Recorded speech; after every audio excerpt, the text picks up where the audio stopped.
ప్రభునందు ప్రియమైన దేవుని సంగమా, ప్రియా దేవుని బిడ్డలారా, బాగున్నారా? మేల్కొండి. మీ ఇంటి వారు మీ పిల్లలతో కూడా మేల్కొని ఈ మొబైల్ పరిచయలో, యూట్యూబ్ పరిచయలో పాల్గొని దేవుని వర్తమానం విని ఆత్మీయ మేలు, ఆత్మీయ దీవెన పొందాలని ప్రభు పేరట ప్రభు నామములో మనవి చేస్తున్నాను. అందరికీ వందనాలు. ప్రభునందు ప్రియులారా, మరి గత కొన్ని దినాల నుండి దైవభక్తి, సంతృప్తి కలిగిన దైవభక్తిని గురించి మనం మాట్లాడుకుంటూ వస్తున్నాం. మరి ఈరోజు కూడా మరి సంతృప్తి కలిగిన దైవభక్తి మన జీవితంలో ఉంటే అది మనకెంతో మేలు పిల్లల, అది మనకెంతో దీవెన అని దేవుని వాక్యము ద్వారా దేవుడు మనకు జ్ఞాపకం చేస్తూ ఉన్నాడు. పిల్లలు అక్కడ మనం గమనించేస్తే సంతృప్తి కలిగిన దైవభక్తి బహులాభ సాధనం. ఏంది బాబు బహులాభ సాధనం అంటే? దేవునితో మనం ఉంటాం, మనతో దేవుడు ఉంటాడు. అదే సంతృప్తి కలిగిన దైవభక్తి బహులాభ సాధనం. అందుకని పిల్లరా, మనం దైవ గ్రంథంలో నుండి దేవుని వాక్యాన్ని మనం గమనం చేస్తే మత్తయి రాసిన సువార్త 25వ అధ్యాయం పిల్లరా, మరి మొదటి వచనం నుండి కొన్ని వచనాలు మనం జ్ఞాపకం చేసుకుంటే అక్కడ సిద్ధపడిన వారు, సిద్ధపాటు లేని వారు, పెళ్లి కుమారుడు వస్తున్న వార్త పిల్లరా తెలియగానే 10 మంది కన్నికలు అనగా వివాహము కాని వారు, కన్నికలు అనగా వారి పరిశుద్ధతను వారు కాపాడుకున్నవారు. పిల్లరా, చూపులో కానీ, క్రియలో కానీ, నడతలో కానీ, ఆలోచనలో కానీ ఎక్కడ అపవిత్రత లేనివారై కన్నికత్వాన్ని కాపాడుకుని కన్నికగా ఉన్నవారు 10 మంది పిల్లల. మా బాబు, లోకము వారిలో లేదు, లోకములో వారు ఉన్నారు, కానీ లోకం అంటకుండా వారి కన్యత్వాన్ని వారు కాపాడుకుంటూ ఉన్నారు. బాబు, ఎంత పరిశుద్ధతగా ఉన్నారండి, ఎంత పవిత్రతగా ఉన్నారండి, ఎంత దేవుని యందలి భయము భక్తి కలిగి వారు జీవిస్తున్నారండి. దానిని బట్టియే దైవ గ్రంథం రాయబడిన మాట ఏంటంటే 10 మంది కన్నికలు. కానీ వీరిలో పిల్లరా, పెళ్లి కుమారుడు వస్తున్న వార్త తెలియగానే 10 మంది పెళ్లి కుమారుడు ఎదుర్కోవడానికి వచ్చారు పిల్లరా. కానీ వారిలో 5 సిద్ధపడి వచ్చారు, 5 సిద్ధపాటు లేకుండా వచ్చారు. ఏంటి ఆ సిద్ధపాటు అంటే, పెళ్లి కుమారుడు ఏ సమయానికి వచ్చినా, ఏ టయానికి వచ్చినా పర్వాలేదు, మన దగ్గర దీపం వెలిగించబడి నూనె ఉంటే చాలు అనుకుని సిద్ధపడి వచ్చారు. అంటే దీటిలో ఉన్న నూనె ఉంది, మళ్ళీ ఎగస్ట్రా నూనె తెచ్చుకున్నారు. ఎంత సిద్ధపాటు అండి! కానీ 5 సిద్ధపడకుండా వచ్చారు. వారు ఎలాగొచ్చారు? దీటిలో ఉన్న నూనె మాత్రమే చాలు. ఏముంది, మనం పోగానే పెళ్లి కుమారుడు వస్తాడు, ఆయన ఎదుర్కొంటాము, లోపలికి వెళ్ళిపోతాము. పిల్లరా, ఎంత అనాలోచన అండి, ఎంత లెక్కలేని తనవండి, ఎంతగా వాళ్ళు నిర్లక్ష్యంగా ఉన్నారండి. ఒకసారి ఆలోచించేయండి. ఈ 5 సిద్ధపడ్డారు. భక్తిలో సిద్ధపాటు, దేవునికి స్తోత్రం, హల్లెలూయా. విశ్వాసములో సిద్ధపాటు, పరిశుద్ధతలో సిద్ధపాటు, పవిత్రతలో సిద్ధపాటు. పెళ్లి కుమారుని ఎదుర్కొనేంత వరకు నా దీటి ఆరిపోకూడదు, భక్తి సల్లారకూడదు, భక్తి బలహీనపడకూడదు. ఆత్మీయ స్థితి పిల్లల అయిపోయినటువంటి దీటిగా, నూనె అయిపోయినటువంటి దీటిగా, అయిపోయినటువంటి భక్తిగా కనపడకూడదు. పెళ్లి కుమారుడు ఎప్పుడు వచ్చినా నా దీటి ఇరుగుతూ ఉండాలి, నా ముఖం ఆయనకి కనపడుతూ ఉండాలి, ఆయన నన్ను చూడాలి. దేవునికి స్తోత్రం, హల్లెలూయా. పిల్లరా, ఇక్కడ చీకటి ఆవరించకూడదు. పెళ్లి కుమారుడికి, పెళ్లి కుమార్తెకి చీకటి అడ్డంగా ఉండకూడదు, ఆటంకముగా ఉండకూడదు. కన్నికత్వము పెళ్లి కుమారుడు చూచువాడుగా ఉండాలి. కన్యకత్వాన్ని పెళ్లి కుమారుడు చూచువాడుగా ఉండాలి అంటే దీటి వెలుగుతూ ముఖం కనబడుతూ ఉండాలి.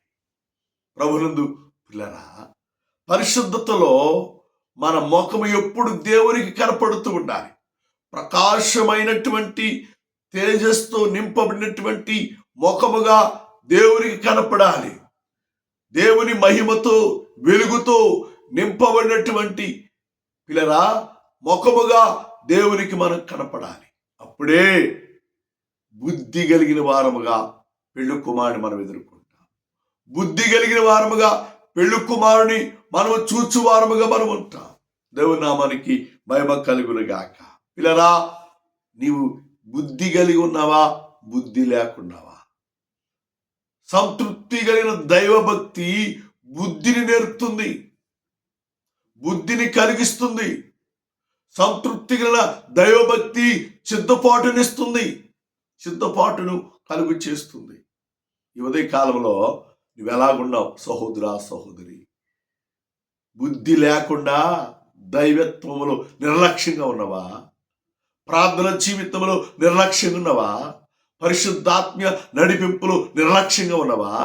పెళ్లి కుమారుని ఎదుర్కోవడానికి, పెళ్లి కుమారుని చూడటానికి వస్తూ కూడా సిద్ధపాటు లేకుండా మూర్ఖత్వములు జీవిస్తున్నావా?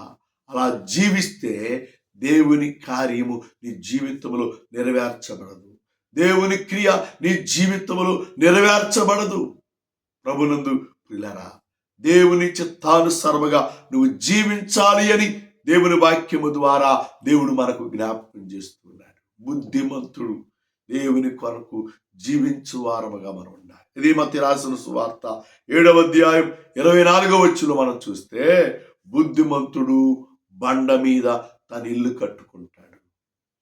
బండ మీద తన ఇల్లు కట్టుకుంటాడు అంటే బండ ఎవరో కాదండి, బండ క్రీస్తు. బండ క్రీస్తు అయి ఉన్నాడు అంటే బండ మీద ఇల్లు కట్టుకుంటాడు అంటే క్రీస్తులో ఇల్లు కట్టుకుంటాడు. దేవునిలో తాను స్థిరమైనటువంటి ఇల్లును నిర్మాణం చేసుకుంటాడు. అది తుఫాను వచ్చినా, వరదలు వచ్చినా, పెనుగాలులు వచ్చినా బండ మీద కట్టబడిన ఇల్లు కదలచబడదు. బుద్ధిహీనుడు ఏం చేశాడు? ఇసుకలో ఇల్లు కట్టుకున్నాడండి. ఇసుకలో ఇల్లు కట్టుకున్నాడు. గాలివాన వచ్చింది, తుఫాను వచ్చింది, ఆ ఇల్లు కూలిపోయింది. బుద్ధిమంతుడు బండ మీద ఇల్లు కట్టినట్లుగా నీవు బుద్ధిమంతుడు అయి ఉండి క్రీస్తులో నువ్వు కట్టబడాలి. వాక్యము చేత నువ్వు కట్టబడాలి. విశ్వాసములో నువ్వు కట్టబడాలి. దేవుని భక్తిలో నువ్వు కట్టబడాలి. అప్పుడే నువ్వు బుద్ధిమంతుని పోలి ఉంటావు అని దేవుని వాక్యము దేవుడు మనకు జ్ఞాపకం చేస్తున్నాడు. పిల్లలు మనం గమనం చేస్తే మత్తయి రాసిన సువార్త 25వ అధ్యాయం 1, 2, 3 వచనాలు మనం గమనం చేస్తే, సిద్ధపాటు లేని కన్యకలు సిద్ధపడి వచ్చిన కన్యకలతో మాట్లాడుతున్నారు. అమ్మా, మా దీటిలో నూనె అయిపోబోతుంది, మా దీటి ఆరిపోబోతుంది. ఇదిగో మీ దగ్గర నూనె ఎక్కువగా ఉంది కదా, మాకు కొంచెం సహాయం చేయండి, మాకు కొద్దిగా ఇవ్వండి. ఇలా మాటకు బుద్ధి కలిగిన కన్యకలు, సిద్ధపాటు కలిగిన కన్యకలు అంటున్నారు, అమ్మా ఇది మీకును మాకును సరిపోదు, కనుక మేము నీకు నూనె సహాయం చేయలేము. మరేం చేయాలంటే అమ్మువారి వద్దకు వెళ్ళండి, అమ్మేవారి వద్దకు వెళ్ళి తెచ్చుకుపోండి. పిల్లరా, వారు సిద్ధపాటు లేకుండా వచ్చారు, వారు అమ్మవారి వద్దకు వెళ్ళారు. తీసుకొచ్చే లోపే పెళ్లి కుమారుడు రానే వచ్చాడు. పిల్లరా, సిద్ధపడి దీటిని వెలుగుతున్నటువంటి కన్యకలను చూచాడు. పెళ్లి కుమారుడు వారి ఎంట పెట్టుకుని లోపలికి తీసుకువెళ్ళాడండి. అమ్మ బాబు, పెళ్లి కుమారుడితో బుద్ధిమంతులైన కన్యకలు ఎత్తబడ్డారు. నీవు కూడా దేవునితో ఎత్తబడేవాడిగా ఉండాలి అంటే, దేవునితో ఎత్తబడే దానిగాని ఉండాలి అంటే బుద్ధి కలిగి ఉండాలి. ఈ దినాల్లో చాలా మంది విశ్వాసులు బుద్ధి లేకుండా ప్రవర్తిస్తున్నారు. బుద్ధి లేకుండా జీవిస్తా ఉన్నారు. దేవుని కలిగి ఉన్నామే, మారు మనసు పొందామే, రక్షించబడ్డామే, బాప్తిసం తీసుకున్నామే, సంఘములో చేర్చబడ్డామే, మనము దేవుని కుమారుడమే, మనము దేవుని కుమార్తెమే, బుద్ధి కలిగి మనం ప్రవర్తించాలి, బుద్ధి కలిగి మనం జీవించాలి అనే ఆలోచన లేకుండా బుద్ధిహీనులుగా ప్రవర్తిస్తున్నారు. చెడ్డ కార్యాలలో పాల్గొంటున్నారు. దైవికానికి, వాక్యానికి వ్యతిరేకమైన కార్యక్రమాలలో పాల్గొంటున్నారు. పిల్లరా, శరీర సంబంధమైనటువంటి మనస్సు కలిగి జీవిస్తూ ఉన్నారు.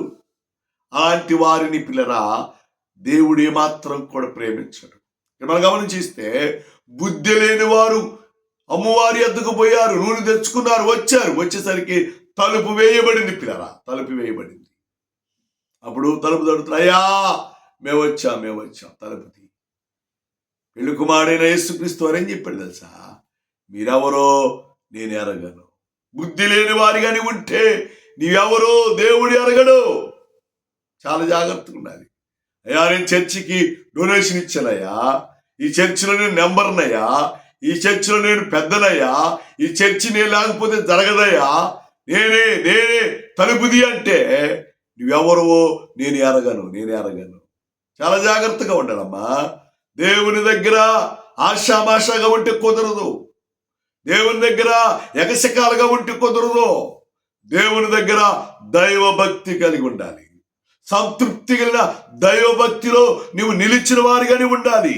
సంతృప్తి కలిగిన దైవభక్తిలో నీ జీవితాన్ని నువ్వు కొనసాగించే వారిగానే ఉండాలి. అలాగ ఉంటే పరిశుద్ధాత్మ దేవుడు నిన్ను బలపరుస్తాడు. అలాగా ఉంటే పరిశుద్ధాత్మ దేవుడు నీకు సహాయం చేస్తాడు. పిల్లరా, విడవబడినటువంటి కన్నికలు, అమ్మ బాబు, పెళ్లి కుమారుడితో లోపలికి వెళ్ళలేక ఆగిపోయిన కన్నికలు నిరుత్సాహముతో ఎదురుదిరిగారు. నువ్వు అలా ఉండకూడదు అని ఉదయ కాలంలో పరిశుద్ధాత్మ దేవుడు నీతో మాట్లాడుతున్నాడు. ఎలాగుండాలంటే దావీదు రాసిన సంకీర్తన 125వ కీర్తన మొదటి చరణం అంటాడు, నువ్వు దేవుని కొరకు కదలచబడని సియోను కొండవలే ఉండాలి. శోధన వచ్చినా కదలచబడకూడదు, ఇబ్బంది వచ్చినా కదలచబడకూడదు, నింద వచ్చినా కదలచబడకూడదు. దైవికములో భక్తిలో నువ్వు కదలబడినటువంటి సియోను కొండగా నువ్వు ఉండాలి అంటే బుద్ధి కలిగి ఉండాలి. బుద్ధి కలిగి దేవుని అంబడించు వారిగా ఉండాలి. బుద్ధి కలిగి దేవుని సహవాసాన్ని కలిగి నడుచువారిగాని ఉండాలి.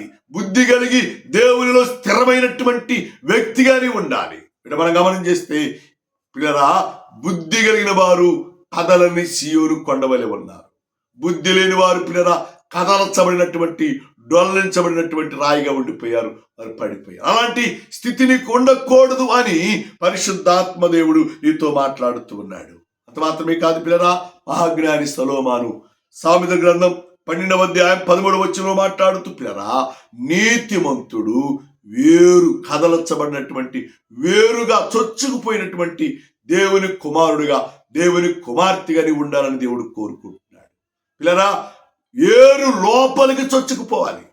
దేవునిలో పై భక్తి పనికి రాదు. దేవునిలో పిల్లరా అంటున్నటువంటి స్థితి, భక్తి నీకు అవసరం లేదు. బుద్ధి కలిగిన కన్నికలు ఎలాగ కదలచబడకుండా ఉన్నారో, ఏరు చొచ్చిన వారిగా ఉన్నారో, నీవు కూడా అలాగా దేవునిలో ఏరు చొచ్చిన వారై ఉండాలని పరిశుద్ధాత్మ దేవుడు మనతో మాట్లాడుతూ ఉన్నాడు. కాబట్టి ప్రభునందు పిల్లరా, దేవుని కొరకు మనము జీవించు వారముగా ఉండాలి. దేవుని కొరకు మన జీవితాన్ని కొనసాగించే వారముగా మనం ఉండాలి. ఆత్మీయ స్థితిలో స్థిరమైన వారముగా మనం ఉండాలి అని పరిశుద్ధాత్మ దేవుడు మనతో మాట్లాడుతూ ఉన్నాడు. కాబట్టి ప్రభునందు పిల్లరా, మనము బుద్ధి కలిగిన వారముగా ఉండాలి. బుద్ధి కలిగిన వారు సిద్ధపాటు. ఆయన గంట లేటా, 2 గంటల లేటా, 6 గంటల లేటా, 12 గంటల లేటా, 24 గంటల లేటా, ఎంత లేట్ అయినా నా దీటి ఆరిపోదు. నా డ్యూటీ విశ్వాస సంబంధమైన డ్యూటీ వెలుగుతూనే ఉంటుంది. ప్రార్థన డ్యూటీ వెలుగుతూనే ఉంటుంది. భక్తి కలిగిన డ్యూటీ వెలుగుతూనే ఉంటుంది. విశ్వాస సంబంధమైన డ్యూటీ వెలుగుతూనే ఉంటుంది. కన్నీరుతో ప్రార్థన జీవితం వెలుగుతూనే ఉంటుంది. ఆరిపోదండి దీటి. ప్రజ్వరులేదిగా ఉంటుంది, ప్రకాశమానమైనదిగా ఉంటుంది. దేవునికి మహిమ కలుగును గాక. దేవునికి స్తోత్రం. హల్లెలూయా, హల్లెలూయా. ఇలా దేవుని కుమారులు, దేవుని కుమార్తెలు బుద్ధి కలిగిన వారిగా ఉంటే వారు ఎప్పుడు ప్రకాశమానమైనటువంటి తేజస్సుతో ప్రకాశించబడే వారై ఉంటారు. తేజస్సుతో తేజరిల్లు వారుగా ఉంటారు. వారి ముఖములు ఎప్పుడు వెలుగుతూనే ఉంటాయండి. ఎందుకంటే బుద్ధి కలిగిన వారిగా ఉన్నారు కాబట్టి వారి ముఖాలు ఎప్పుడు వెలుగుతూనే ఉంటాయి. కొంతమంది ప్రార్థనకి వెళ్తారు కానీ, దేవుని సన్నిధికి వస్తారు కానీ వారి ముఖాలు ఎప్పుడు ఏడుపు ముఖాలుగా ఉంటాయండి. సంతోషం ఉండదు, సమాధానం ఉండదు, నెమ్మది ఉండదు. బుద్ధి కలిగి దేవుల్లో ప్రకాశించే వారిగా ఉంటారు. కారణం ఏంటంటే బాబు వారి ముఖాలు ఎప్పుడు ఏడుపు ముఖాలు. ఈ 5 బుద్ధి లేని వారు ఏం చేశారు తెలుసా? తలుపు వేయబడిన తర్వాత ఏడుపు ముఖాలతో తిరిగి వెనక్కి తిరిగారండి, వెళ్ళిపోతున్నారు. ఏదైనా పోయినప్పుడు 7 ముఖాలు వస్తూ ఉంటాయి, ఏదైనా పోగొట్టుకున్నప్పుడు 7 ముఖాలు వస్తూ ఉంటాయి. దేవుని పిల్లలు ఏది పోగొట్టుకోరండి. దేవుని నామానికి మహిమ కలుగును గాక. దేవునిలో మనము ప్రకాశించబడే వారముగా ఉండాలి.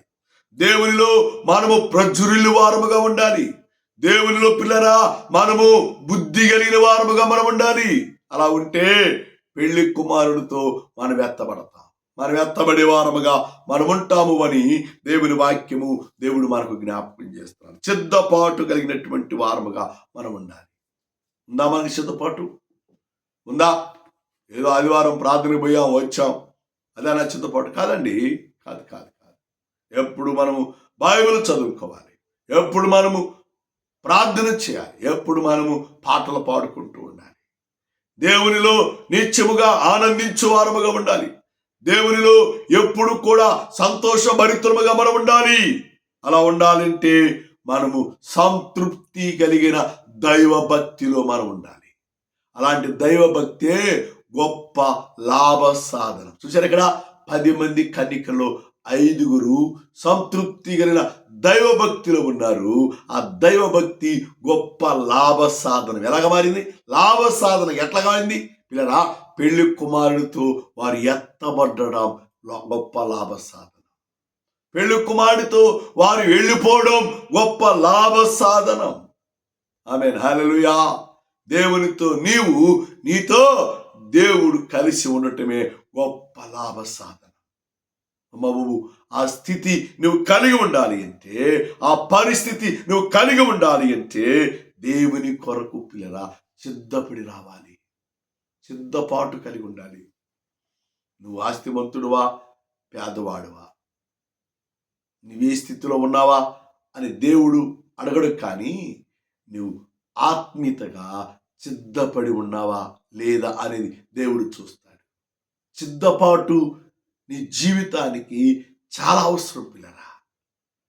ఈ కన్యకలు సిద్ధపాటు కలిగి వచ్చారండి. దీటిలో ఉన్న నూనె కాదు, ఎక్స్ట్రా నూనె తెచ్చుకున్నారు. ఎంత సిద్ధపాటు. నువ్వు కలిగి ఉన్నావా? నువ్వు కలిగి జీవిస్తున్నావా? దేవునితో ఈ భక్తి ఇంతే చాలనుకోబాక, ఇంతవరకే ఉంటే చాలనుకోబాక. భక్తి పరలోకానికి తీసుకువెళ్ళాలి అంటే సిద్ధపడి ఉండాలి. పెళ్లి కుమారుడు తీసుకుని వెళ్ళాలి అంటే సిద్ధపడి ఉండాలి అని దేవుని వాక్యము ద్వారా దేవుడు మనకు జ్ఞాపకం చేస్తున్నాడు. కాబట్టి ప్రభునందు పిల్లరా, నమ్మకమైన వాడు పిల్లరా బండ మీద కట్టినటువంటి బుద్ధిమంతుని పోలి, బండ మీద తన ఇల్లు కట్టుకున్నటువంటి బుద్ధిమంతుని పోలి ఉంటాడు. నువ్వు ఎలాగున్నావు? బుద్ధిమంతురాలుగా నువ్వు ఉండాలి అంటే సిద్ధపడాలి. దేవుని కొరకు నువ్వు జీవించాలి. దేవుని కొరకు నీ జీవితాన్ని కొనసాగించాలని ప్రభు పేరట ప్రభు నామములో మనవి చేస్తున్నాను. ప్రభునందు ప్రియులారా, ఇదే మత్తయి రాసిన సువార్త 24వ అధ్యాయం 45వ వచనంలో మనం గమనం చేస్తే, నమ్మకమైన వాడు బుద్ధిమంతుడై ఉంటాడు. నమ్మకమైన వాడు దేవునిలో నమ్మకత్వం కలిగి ఉంటే నువ్వు బుద్ధిమంతుని పోలి ఉంటావు. ఏ అనుభవాన్ని నువ్వు కలిగి ఉన్నావో, ఏ స్థితి నువ్వు కలిగి ఉన్నావో ఒకసారి నువ్వు పరీక్షించుకో, పరిశోధన చేసుకో. బుద్ధిమంతుని పోలి ఉంటే దేవునితో ఎత్తబడతావు. బుద్ధిమంతుని పోలి ఉంటే పిల్లరా కదలని సియోను కొండవలని ఉంటావు. బుద్ధిమంతుని పోలి ఉంటే పిల్లరా ఏరు చొచ్చుకుపోయిన వారిగా నీవు ఉంటావు. బుద్ధిమంతుని పోలి ఉంటే నమ్మకమైన వాడు పిల్లరా బండ మీద తన ఇల్లు కట్టుకున్నవాడిగా ఉంటాడు. బుద్ధిమంతుని పోలి నువ్వు జీవించాలి. బుద్ధిమంతుని పోలి నీ జీవితాన్ని నువ్వు కొనసాగించాలి అని ప్రభు పేరట ప్రభు నామములో మనం చేస్తున్నాను. నెంబర్ 1, బుద్ధిమంతురాలు సిద్ధపాటు కలిగి వచ్చింది. నెంబర్ 2, పిల్లరా బుద్ధిమంతుడు తమ ఇల్లును బండ మీద కట్టుకున్నట్లుగా మనం చూస్తూ ఉన్నాము. నెంబర్ 3, బుద్ధిమంతుడు కదలని సియోను కొండను పోలిన వాడై ఉంటాడు. పిల్లరా నెంబర్ 4, పిల్లరా బుద్ధిమంతుడు నీతిలో ఏరు చొచ్చిన వారై దేవునిలో సిద్ధపాటు కలిగి ఉంటాడు. నెంబర్ 5, పిల్లరా బుద్ధిమంతుడు నమ్మకత్వాన్ని కలిగి ఉంటాడు. నమ్మకమైన బుద్ధిమంతుడిగా దేవునిలో స్థిరత్వము కలిగి దేవునిలో సహవాసమును కలిగి జీవించువాడిగా ఉంటాడు అని దేవుడి ఉదయ కాలంలో 5 పాయింట్ల ద్వారా దేవునితో మాట్లాడుతున్నాడు. కాబట్టి నీవు దేవునికి సమర్పణ చేసుకో. సంతృప్తి కలిగిన దైవభక్తిలో స్థిరపడు. దేవుని కొరకు జీవించు.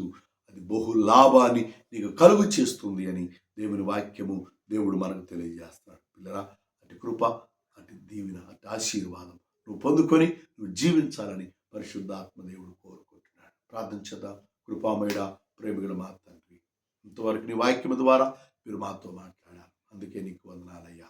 ఇంతమైన వాక్యాన్ని నీరుకట్టండి, ఫలింపు దయచేయండి. వాక్యానుసరంగా నడిచినట్లుగా, వాక్యానుసరంగా జీవించినట్లుగా మమ్మల్ని మీరు బలపరచమని, మీ కృప చేత మీరు ఆదరించి మీరు కనికరించమని, మాతో మీరుండమని సహాయం చేయమని.